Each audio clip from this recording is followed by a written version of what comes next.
Hello, welcome to ASMR TirarADeguello. Come in.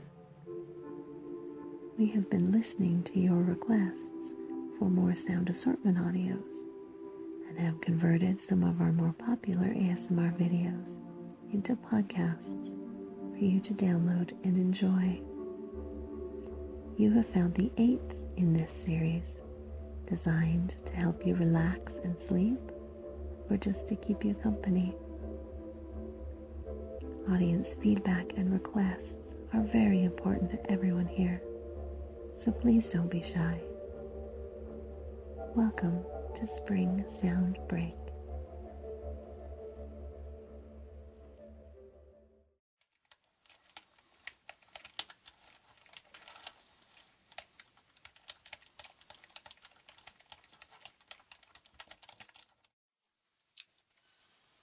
Good morning. How are you? Yes. Don't worry, it's always good to see you.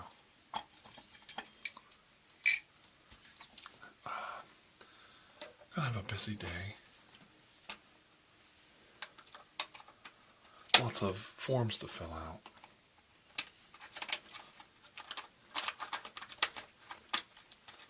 So we want to get started right away. Just put a few things away on my desk so I don't make a mess of things. Where did that go? Right there. And looking for my uh-oh. I think I lost it. Huh. I was looking for my precision screwdriver. Do you see it over there? You don't see it? Well, it doesn't surprise me. Everything's a mess. That's all right.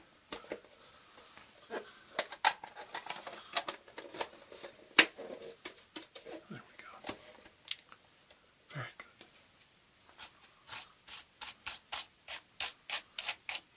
Well, I'll get to... Oh, there it is. It's always the last place you look. Do you ever notice that? You always find something like this in the last place you look.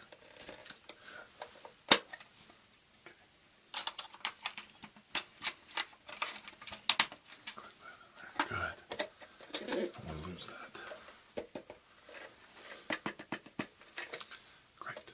Okay. So...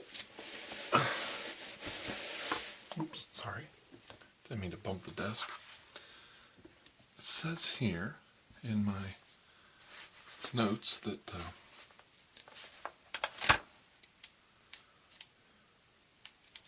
you'd like to apply to be my new assistant.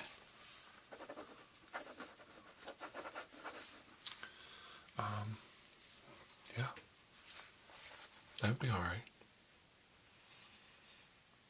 Okay.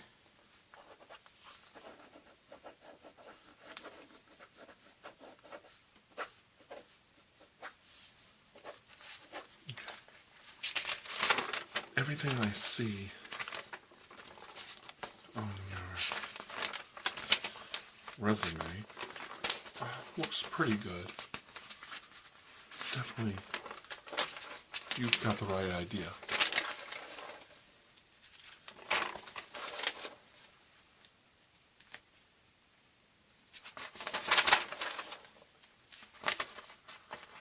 Quite a complete work history here. You've been very industrial in how you approach your career. Industrious might be a better word.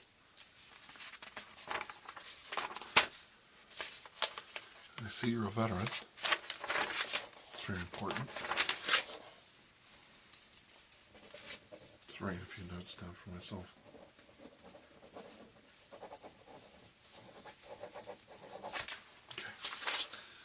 Very good.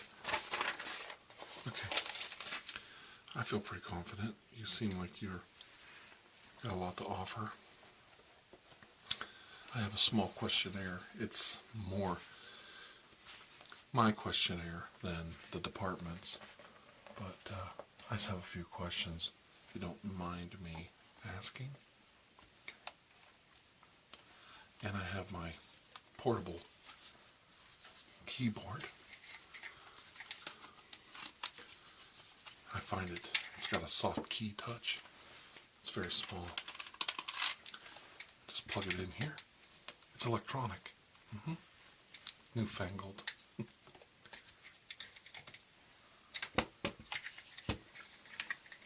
we go.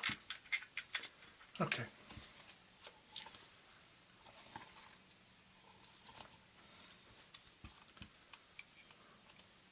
Oh, I know the weather's just balmy right now.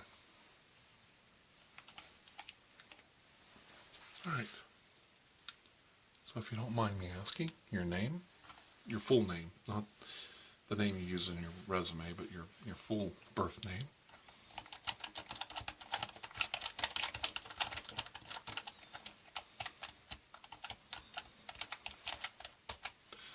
And your social security number.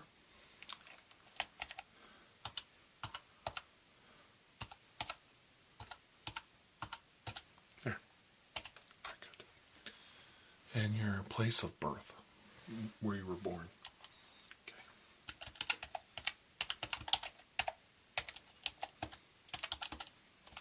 Okay. Okay. And let's see. What's the next thing? What got you interested in paranormal studies?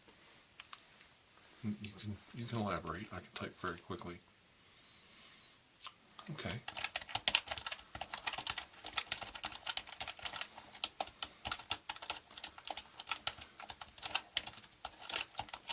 Okay.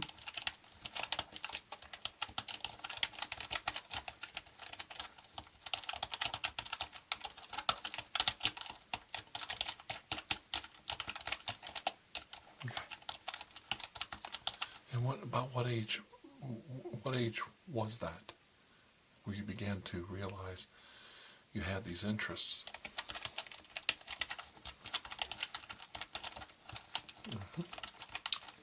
Yes. No, that's totally understandable. These are some of my own observations I'm putting in now.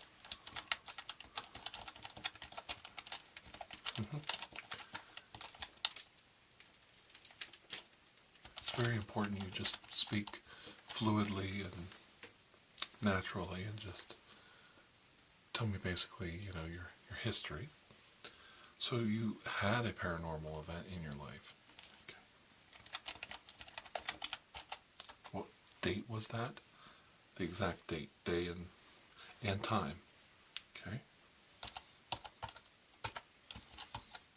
Okay. And what time?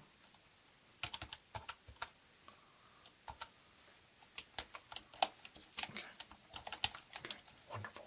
Wonderful. It's not every day I meet somebody like you, so this is very interesting.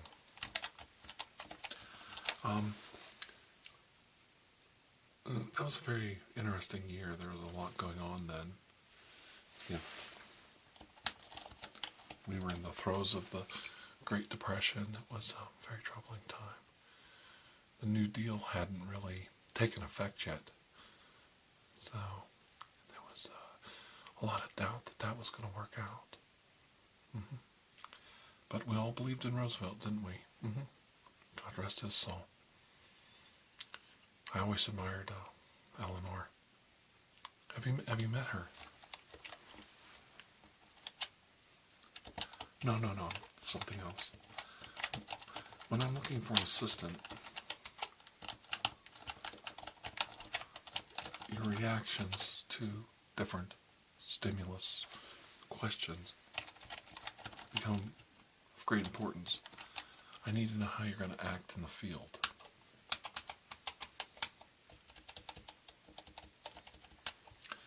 So far, so good. Okay.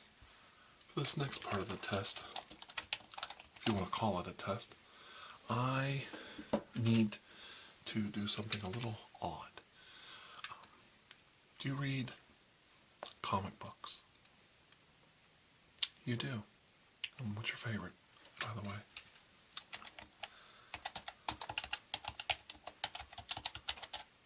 Oh, I love The Art of Jack Kirby.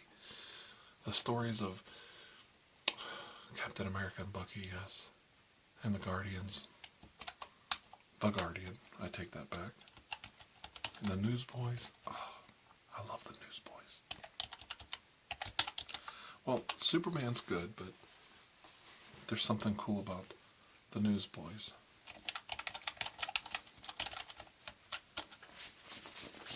Oh, I'm a mess. I gotta get this shirt cleaned.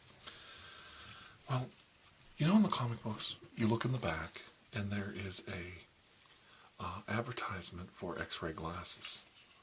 And you may have seen the Ray Milland movie, The Man with the X-ray Eyes. Well, these are some very high-tech, modern X-ray glasses. And I'd like to put them on. And when I turn them on, I can view your skeleton. And what I'm basically checking for is any electronic devices, bugs, taps on your body that may be transmitting information. If it makes you feel any better, you don't appear to have any. And we'll... It's a little dirty. I really do need a new assistant. My old assistant, she's my boss now. Yeah, do you know Amy? Oh yeah, she's a doll. She's like a daughter to me. And, oh, we just love her to death here at my house. She's my new boss. And she deserved it. Women can excel at anything. This is just so dirty. Definitely needs a woman's touch around here. But I think you'll do just fine. Okay, let's take a look. I just want to look at a couple things. Can you lean forward? Alright. That's good. Alright. Yeah, I just want to kind of see a couple things. Alright, yes. Well, here's the thing most people don't know. Electronic devices glow like the sun, and your body is very cool except for your body heat compared to the electric. I do not see any devices on you, so I know it might seem a little intrusive to spy on you this way, but if you look at it from our point of view, in the clandestine operations of our department, we have to be very careful on our selection process.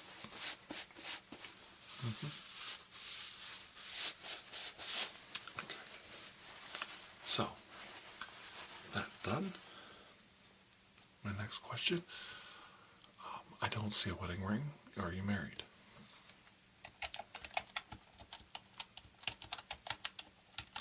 And how long have you been with her? The exact date and place that you met her. This is important if anything ever happens to you and you're compromised. We can use this data to bring you back if you're a Manchurian candidate, or we can use this information to tell that you're the real McCoy.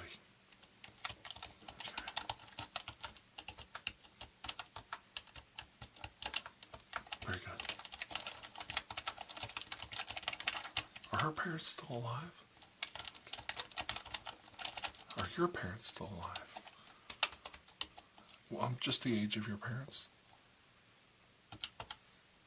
And your mom? Okay.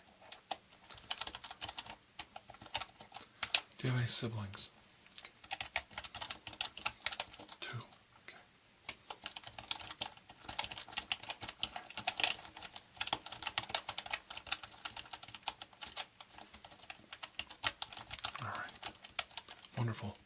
Everything's very good so far.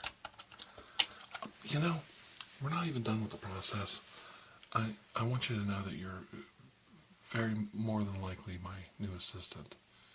I know we're still a little early in the test. We're not quite done. But I can tell kind of right away if I think I can work with you. And I feel very confident. I don't meet a lot of people like you that I find it easy to work with. You seem like a very genuinely nice person. Oh, thank you. I appreciate that. I've always had female assistants because, that's the nature of the job, to have a female secretary. But in this case, I think you'll do a fine job. With your credentials, I think you're going to get promoted around me just as fast as Amy. There's not a doubt in my mind. You've risen to this rank already within the department. I don't see any reason for you to stop. Well, politically, I see the tides of politics changing from the Roosevelt Democrats, and of course your Truman Democrats, the good old boy networks of getting elected, and I don't get along very well with certain elements in the Republican Party. So I'm not going to try and rise up very much further past my present job title. I don't want to become too political in my job. I love Eisenhower. I hope he does run for president, but there's rumors that he's going to make U.S. Representative Richard Milhouse Nixon his running mate, and I absolutely cannot tolerate that man. I despise the ground he walks on.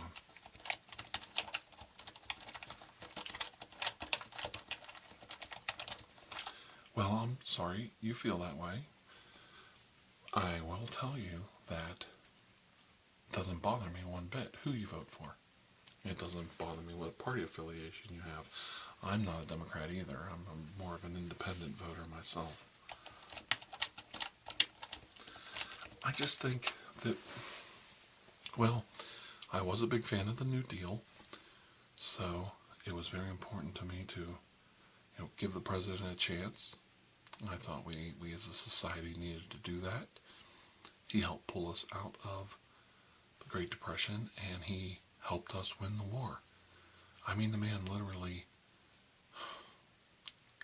he could have easily survived the war. But you could see he was giving the effort to beat the fascists, everything that he had. And you could see the toll it took on him, even from as early on as 1941. Before we even entered the war, his health was deteriorating rapidly. He should not have ran for that fourth term.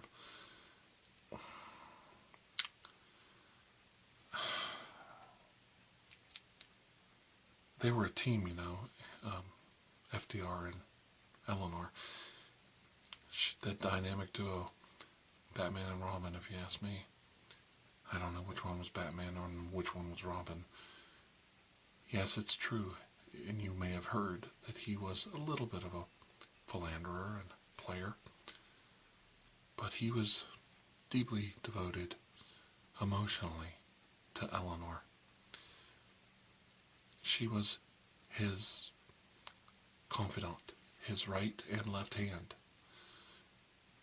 We would not have won the war without her great efforts to keep the heads of Washington in the game. She traveled all over the world to very dangerous places, very hostile environments, to get the pulse of our military and to give the feedback needed to get the war effort going in the right direction. A lot of people say FDR was big on civil rights, but it was Eleanor that pushed that agenda. Oh, I know what you read in the papers. I know what you read in the books. But I'm telling you firsthand, I had a direct line of communication with FDR and Eleanor. And I wouldn't call her the brains of the outfit, but she was definitely the heart. He was very indifferent towards race issues, religious issues. Eleanor was very sensitive to these issues, and they played an important role in her life. I think she looked at the disenfranchised, and she thought, let's make America the true great experiment that it is, and give these people a chance. And through her strides in bringing about the beginnings of a true civil rights movement, I think she helped a lot of people that never really had a voice before in Washington politics. How did I have a direct line? I started working with the Department of Navy, and they brought me on as an early liaison to Great Britain because of my knowledge of the Navy, Department of Navy, and espionage work, to ferret out the intentions of Winston Churchill, who used to be the Admiral of the Navy for Great Britain, and kind of like get an idea of what we were dealing with. And I performed spectacularly on that job, and I failed miserably at the same time. I have talked about it in some of my notes. I totally missed that Roald Dahl was a spy for the RAF. Totally missed it, and I regret it to this day. It was my paper, and several other people wrote very similar papers that agreed with my theory, or I agreed with theirs, more likely, is the case, that the intentions of Great Britain were, and the truth they were forwarding to us was factual. They were bankrupt. They were on the verge of losing the war when we stepped in, financially and militarily, before the war started in 1941 for the United States, to help them. And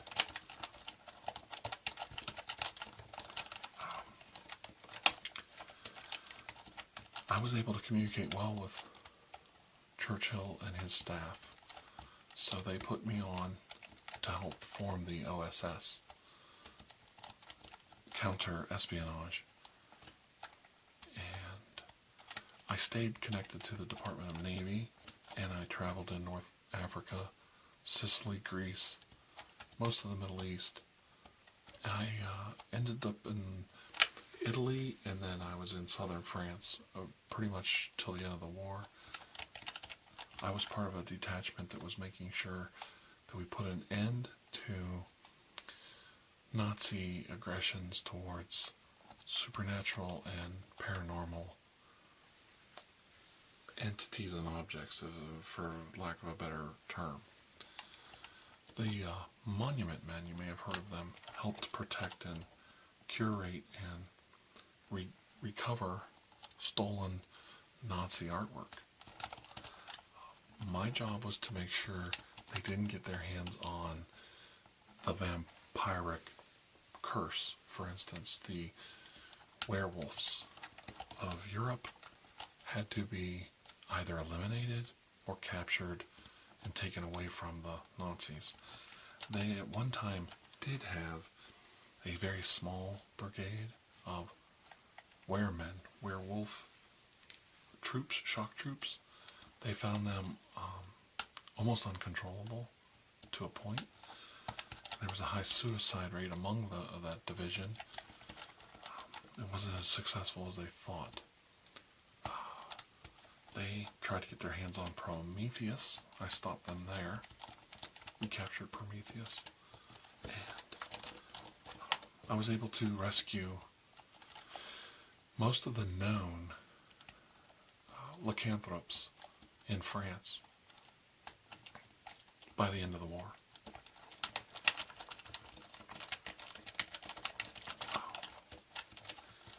They believed in the supernatural, and they were looking for a cosmic bomb. There's a problem. The atomic bomb isn't the only way to destroy a city. In the ancient Hindu texts, the god Shiva, I have become death, destroyer of worlds, alludes to the fact that she had a cosmic bomb, something a step up from an atomic bomb. The bigger you make...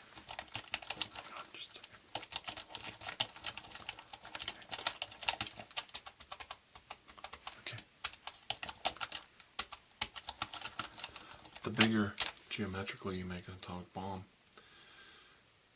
the mushroom cloud is so enormous, the radiant heat so extreme, that it actually breaks up and not out.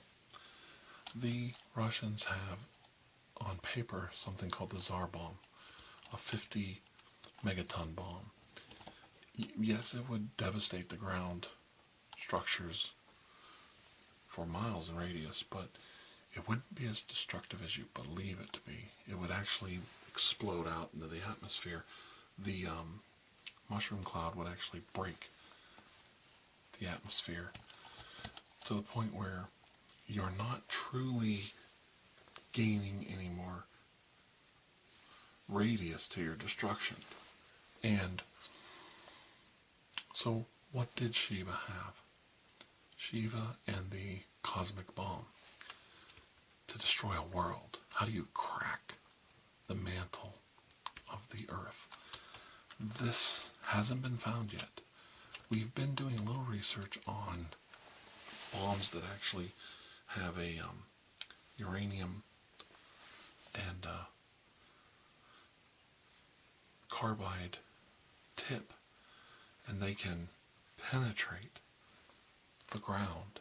They don't actually blow up on the surface. They penetrate quite deep into the core of the earth, several hundred feet, and then detonate. This does an extreme amount of damage, and it contains a lot of the radiation too.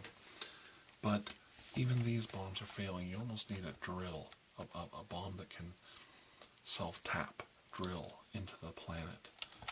We're talking a mile down, and something on the range of 100 megatons or more, a hydrogen bomb, a hybrid bomb, maybe a multiple hydrogen bomb, something so big and inconceivable in power that could drill its way down enough to crack the core. Basically, what we're trying to invent is an earthquake bomb. You have a problem with an enemy, you penetrate the earth deep beneath their country, and you set off a chain reaction earthquake that is localized, only damages their country, and here's the kicker, takes them out of the fight. They're too busy worrying about their own infrastructure and saving the citizens in their own country to continue the fight with us. And the radiation is contained in the planet's surface, not up in the atmosphere where it can cause damage to life all over the planet.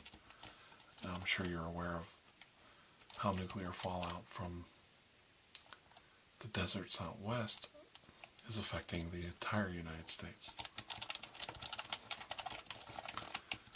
Oh, I know all about it. Agnes Moorehead, Howard Hughes, all of them filming a movie about Temujin, Attila the Hun. I don't know what possessed Wayne to think he could play Temujin. John Wayne is the whitest actor I know. Clark Gable could play a better Temujin than Wayne.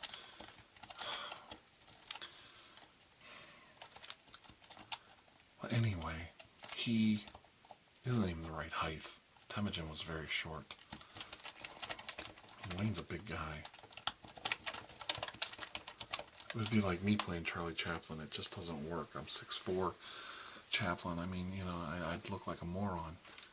I mean, I might look like him, but I look like Bigfoot, a Sasquatch Chaplin. It just doesn't work, you know? Well, anyway, let me get back to this real quick. I don't even know what we're talking about anymore. Oh, the cosmic bomb. We have this new method of drilling into the planet's surface a bomb delivery system that, if it's successful, we could place a bomb underneath any major city in the world. The ultimate nuclear deterrent. We have a problem with Moscow. Moscow sinks 2 feet into the surface of the earth. Great loss of life around Moscow and Red Square, but we don't kill anybody or destroy any infrastructure in the suburbs. The people are able to reclaim their economy and their government and start a new life. These bombs can even be focused, if you will. What I mean by focused is you can aim it so that it is conical, not like a normal bomb, but conical, a shaped charge, if you will. So the damage is radiated at an angle so that only certain geographical areas are destroyed instead of, you know, damage to the water tables outside of the area that you need to attack. That's the main problem. You just touched on it. I just said it. Damage to the water tables. You irradiate the water tables and it spreads. That's the problem. So you have to go very deep. You have to go so deep that you don't release any radiation to the water tables because you're below them. There's a mile of bedrock trapping the radiation between the radiation and the water tables. These bombs are huge.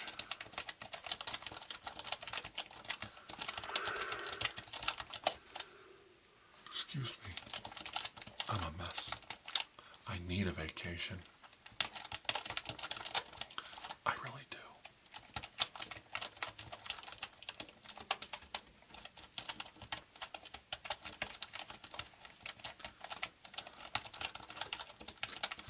I'm just going to copy some things from your resume.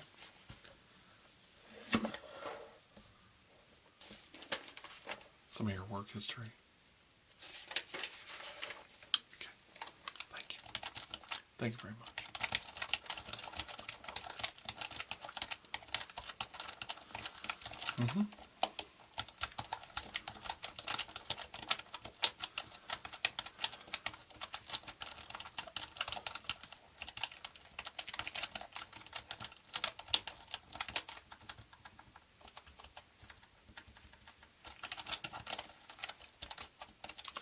When do you think you can start?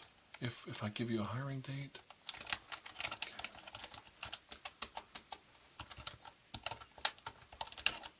Okay. I feel pretty confident. I think we're almost done with your background check. We actually did a background and a security check already, and that's the only reason I'm talking to you. And of course you passed that. To get to the level of clearance that you're going to need for this department, there's a little bit further tracking and interviews that will have to be done to make sure everything's okay. It's not that bad. You're either okay or you're not.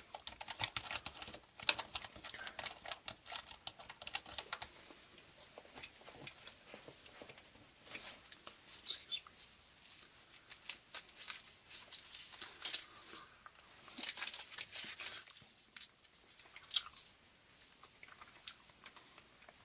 I had to get a cough drop.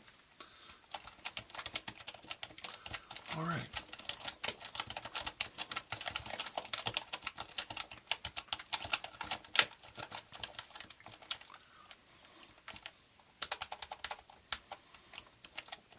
I'm sure I can hear wedding bells in the future if you get this job. It pays very well.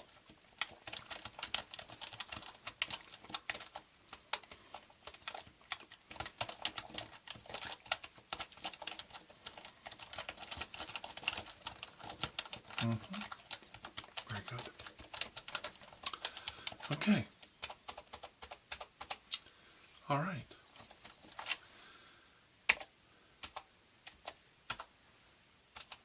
All right. Very good. All right. I think we're about done for today. Yes.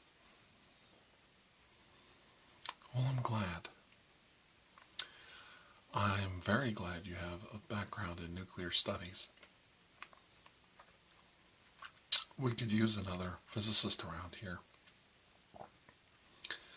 Theoretical physicists who believe in the paranormal are very rare. You're usually fact checkers. Fact checkers. That's funny. Yeah. Well, that too. Yeah. You don't theorize a lot of fake Jersey devils and pink bunny rabbits with axes killing people in the street. Very good. Okay. Well, hang on. Okay. Well, I'll tell you what. Expect my call. I'll call you directly. You'll get a call from personnel, and you'll get a call from your commanding officer that you're going to be transferred, and then the paperwork will follow. But I'll personally call if you get the job, and for you, I'll call either way. I'll call if you're not getting it or getting the job, because I really feel good about this relationship, and I don't want you to. I want you to get off on the right foot, and if it comes out that you can't have the job or you turn it down, I don't want there to be any hard feelings. I really appreciate you as a candidate taking the time to come in and apply for this job. Yes. Feelings very mutual. I do appreciate your time. Okay. All right. Well, hopefully we'll see you again very soon. Okay? All right. Pleased to meet you. Yes. My name? They didn't tell me my name. My name's Dr. Andrew Michaels. Oh, that's funny. You'd think they would have told you. Well, that's what you get when you get a temp.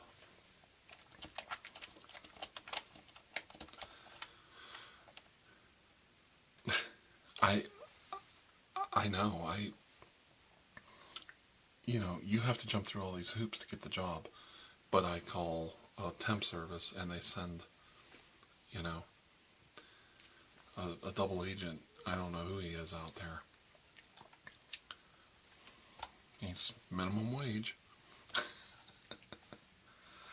I think they actually pay him more, but he only, you have to pay the company, but he gets like minimum wage. Yeah. No clearance, just shows up, walks right through, sits down, starts typing. Who knows what he's, bugged or not. I did check him, but he's clean, but I don't know. Usually college kids, yeah. They bring them from the secretary's pool.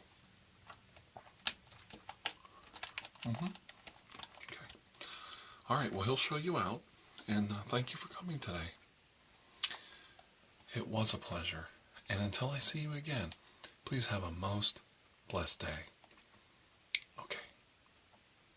All right, bye-bye. All right. Yeah, there's a door. Okay. All right. Seemed like a nice guy.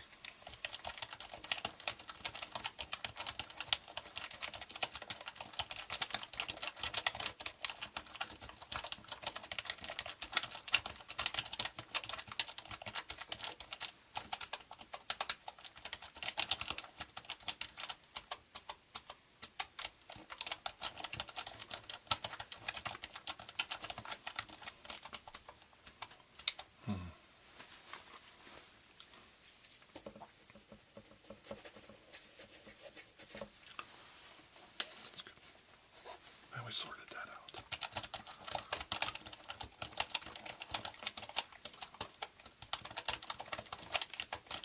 I've got to get this assistant hired. I'm definitely going to need some help when I go after the lobster boy.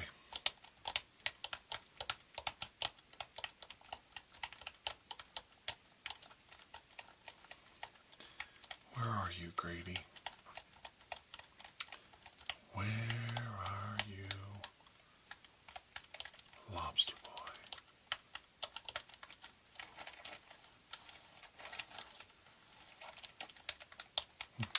The world may never know.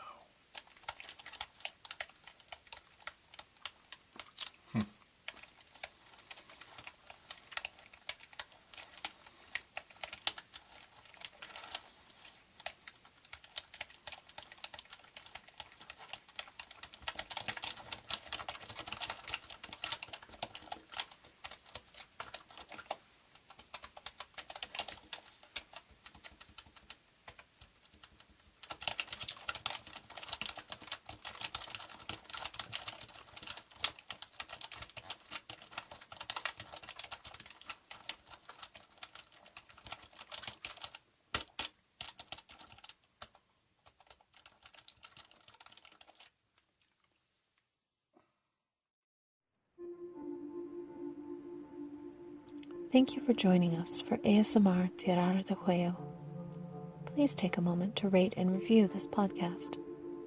If you are interested in additional ASMR content, you may view our library of videos at youtube.com/TirarADeguello. The theme song, Atlantis, is by Jason Shaw of Audionautics.com and is used by permission. Correspondence, including questions or requests, may be sent to TirarADeguello@gmail.com. On behalf of Dr. Andrew Michaels, thank you.